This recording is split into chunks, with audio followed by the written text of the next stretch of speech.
to our next session with Susan Silberman. She is the Global President of Emerging Markets at Pfizer. And this is really a career journey spotlight.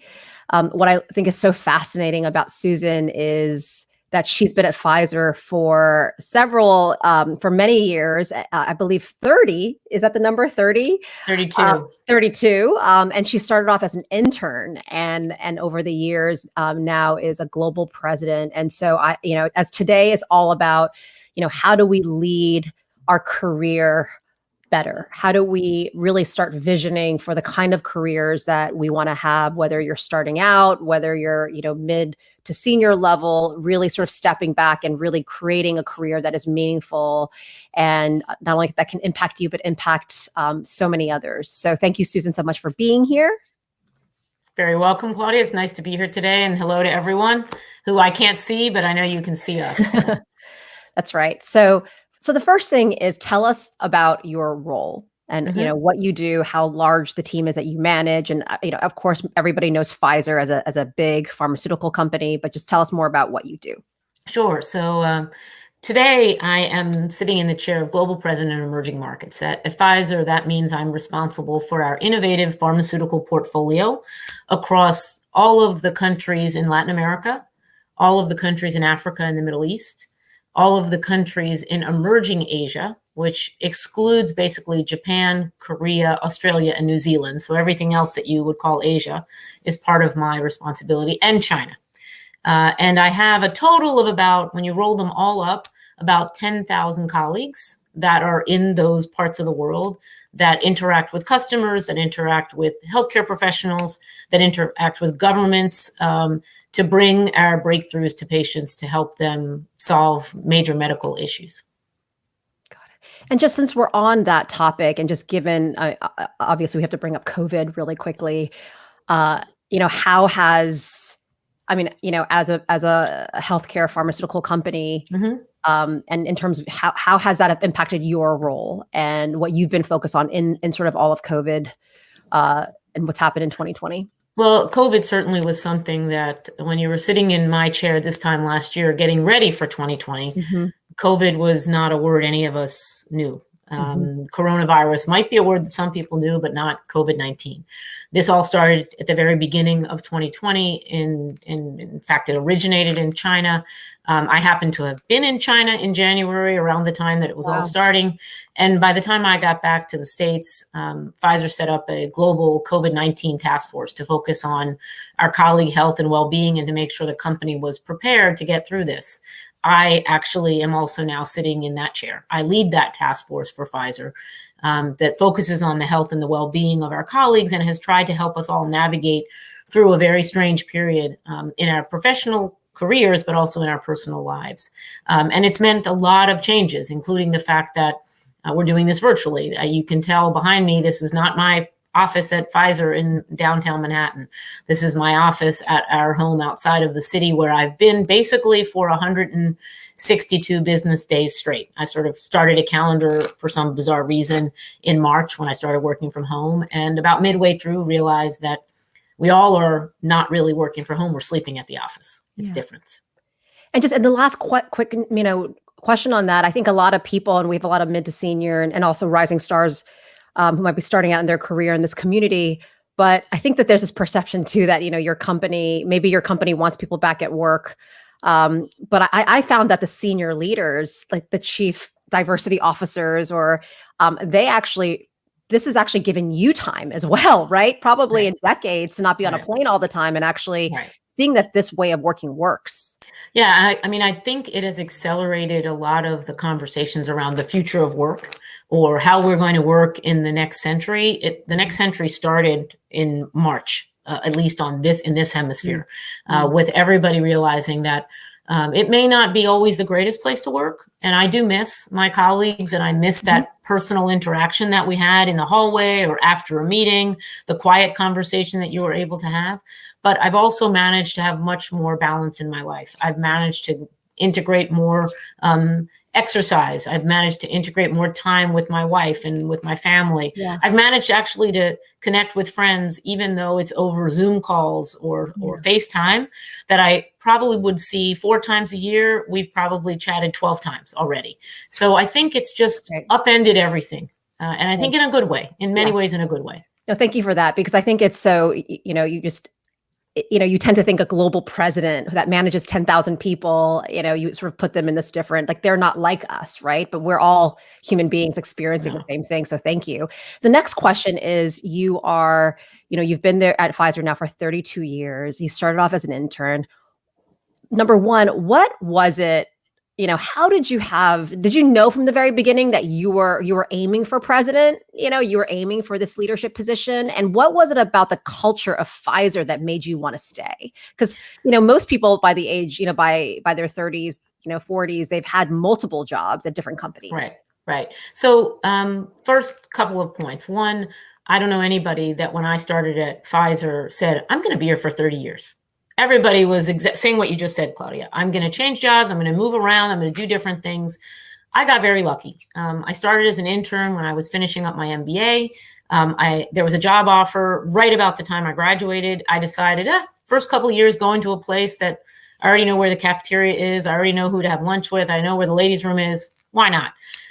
Those first couple of years turned into 3 decades. And that's because I always had opportunities to do different things and to grow and develop. Did I sit down when I joined Pfizer in 1988, 89 and say, I want to be a global president one day? No, I didn't. But I did know that I wanted to work for a company that had a global footprint. And I did know that I wanted to have some international experiences. I had been abroad in college, and in graduate school. And I just knew that it was something I wanted to do, whether it was living and working abroad again, or it was just having a role in a company that was global. I also wanted to be connected to the sciences. I'm a science geek. I'm not a physician. I sometimes play one on TV, I feel like, but I wanted to really be in the sciences. So I think there are a few things that I've done over my career that's helped me get to this role. One is, I always tell people the best way to get your next job is to focus on the job you're doing. You get noticed just as much for doing a really good job at what you're doing than for constantly looking for the next thing. So yes, you always have to have an eye on what might be out there, but the way to keep that eye on what's out there is to keep the other eye on the ball. And you'll be noticed for good work. Most good companies are able to notice people for good work. The second thing is, I think I have a very strong sense of curiosity. I want to know and learn new things every day. I get very bored if I'm not learning. And so I could tell when my curiosity was waning that it was time for me to start connecting with people and building even stronger of a network, which I think is another hallmark of a good career. So stay curious, get connected. Stay connected, meet people all over the company, not just in the function you're in or up the food chain, but also across and even over and in other parts of the organization. And then, I think for me, the biggest thing and the reason I've stayed at Pfizer as long as I have is I've just been very committed to our culture and to our mission. I have been at Pfizer for many different CEOs and chairmen, but I feel like they've all had the same goal in mind. And our current one has really embodied it with our values.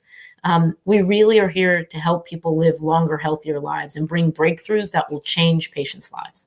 Yeah. And that means a lot to me.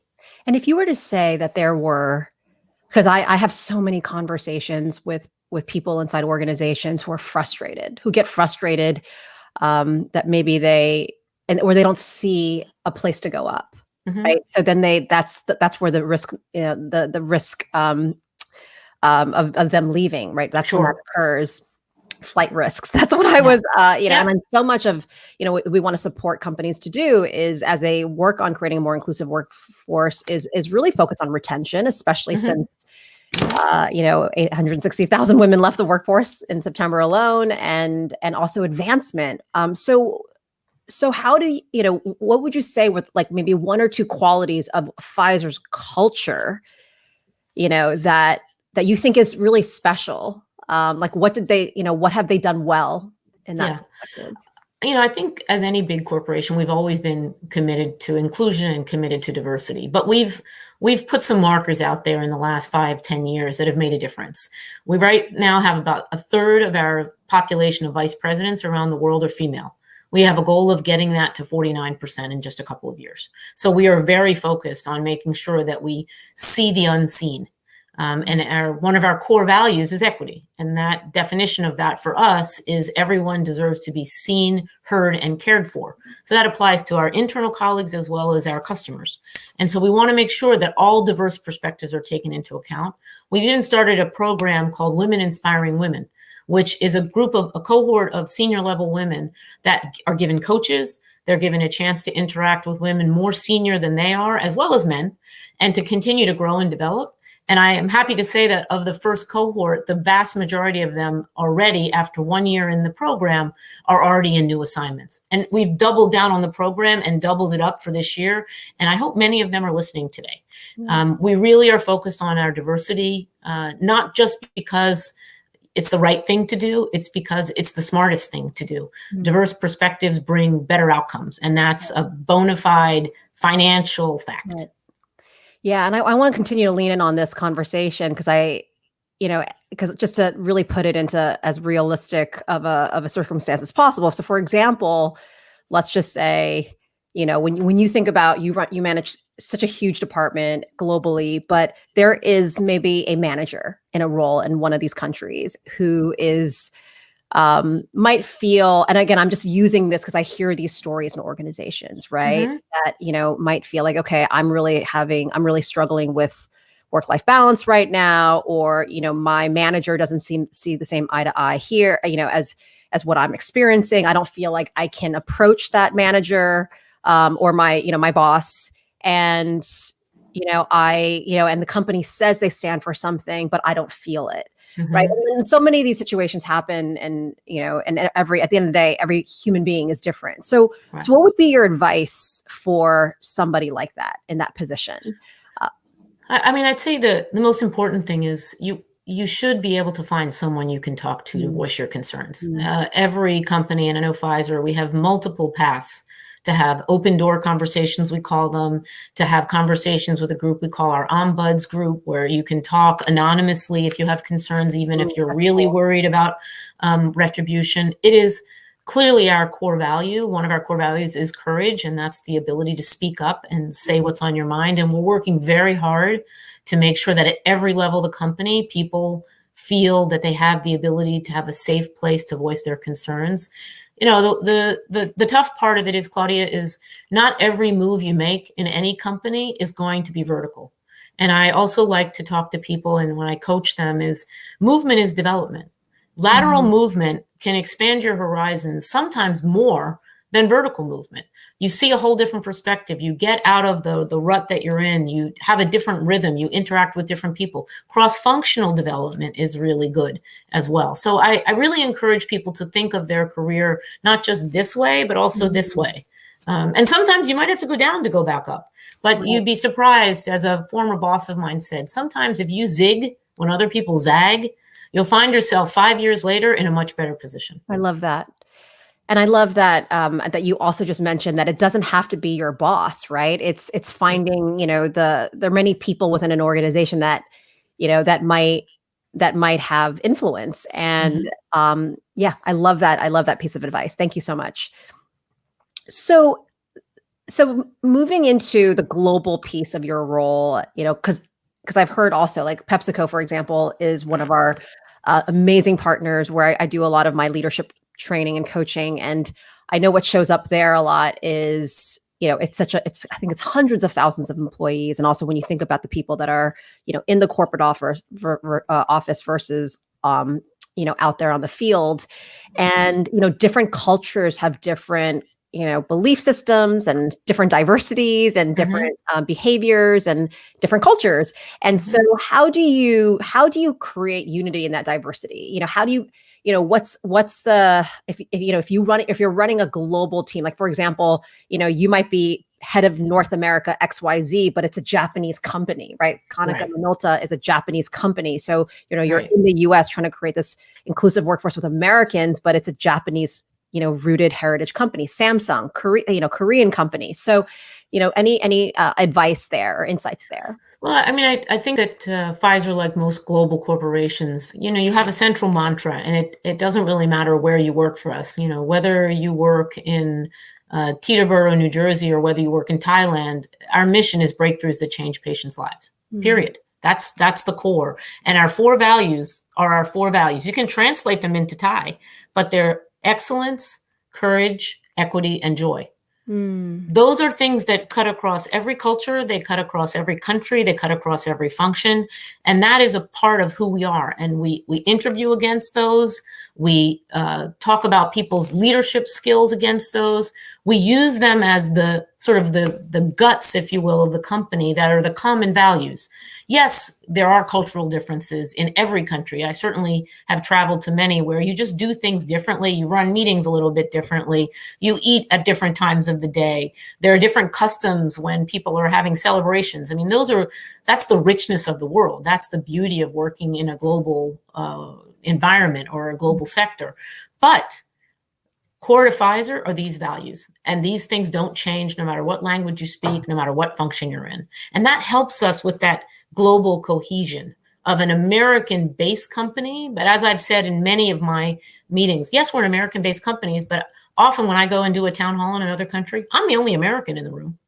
It doesn't really matter, but these are the values of the company. Right.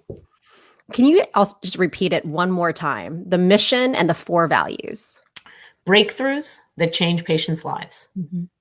And then the 4 values are equity, joy, courage, and excellence. Okay. And I just think that this is such, to name this as a inspiration and as a role model company, I think for so many other organizations that are going to be watching and are watching this session and training, is to really get clarity of, and keep it simple, right? And really make sure that is, whether it's in your recruitment, your interview process, in your annual meetings and reviews, to, your marketing. And it's really just, modeled and really just so set in stone. And I think that's a way in all the noise and that's out there, right, to cut through the clutter and really stand for something and stand for your values. That's so powerful. And it obviously is working. And so to close and bring us to, we have 3 more minutes left. I want to talk about being a gay woman through the years and, and representing the LGBTQ community, because that has been, obviously that's a major dimension of diversity. And how was that experience like? And anything that, was there a struggle around that throughout the years? And what would be your message for anyone out there that has a diversity? And to really be more authentically who you are? Yeah, I'm a big believer in being authentic. I don't think, and I think this period of working from home has proven that we're the same person at home that we are at work, because now we're working from our homes, right? So you're getting to learn a lot more about people in the last 9 months than you might have known in the last 9 years, just because of the background you see every day on their WebEx. What I would say about being a gay woman is I just never made it a big deal. I didn't feel like it was something that I needed to broadcast, but I also didn't feel like it was something I needed to hide. I don't think it has an impact on how I do my work. In the same way that I think we have to stand up for making sure that there's gender equity when we get there, but we have to stand up for equity overall. And so for me, it was a struggle in the beginning. I have to say, 30 years, the world has changed a lot. The company has changed a lot. Our attitudes around the world have changed a lot. In whatever country you're living in, you may be ahead of the United States and you may be behind the United States. But I think the easiest person to be is the person you are. And so it took me a while to refer to my wife, but I do it now. It sort of rolls off my tongue. I mean, we weren't able to even be married for a long time. So then it was my partner. And that was, you had to make sure people understood what you meant. But I just never decided that it was not something I wanted to hide. It was something, and by doing that, Claudia, and I think this is important to all the people that are listening that are still concerned, you can find someone, friends, family, or in your company to talk to, and you'll get there. It may take time, but I think some of my proudest moments have been when people have quietly come to me and said, thank you for being a role model, whatever that meant to them, because you've made it easier for me. That's our job as senior leaders. That is a perfect way to end this conversation. Thank you so much. I wish I could talk to you for hours, and hopefully we'll have a mentorship coffee, once we get out of COVID. Can you promise me that? I promise you that, Claudia, anytime you want. Take care, everyone. Stay safe, be well, wear a mask. Thank you so much. Bye-bye.